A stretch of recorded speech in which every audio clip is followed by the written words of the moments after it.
شايفين العمود ده؟ العمود ده مش عمود عادي، ده وراه اسطوره كبيره جدا، اعتقد انتوا مش هتصدقوها.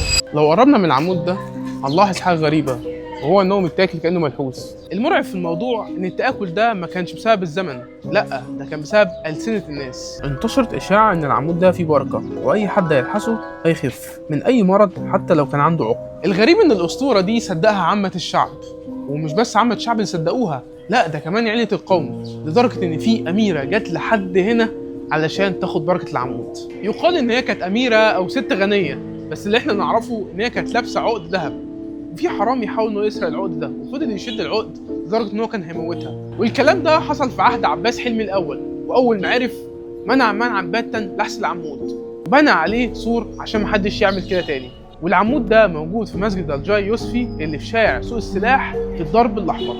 لو بتحبوا النوع ده من القصص فانتوا هنا في المكان الصح. انا عبد الرحمن فتحي، واستنوني في فيديوهات تانيه كتير.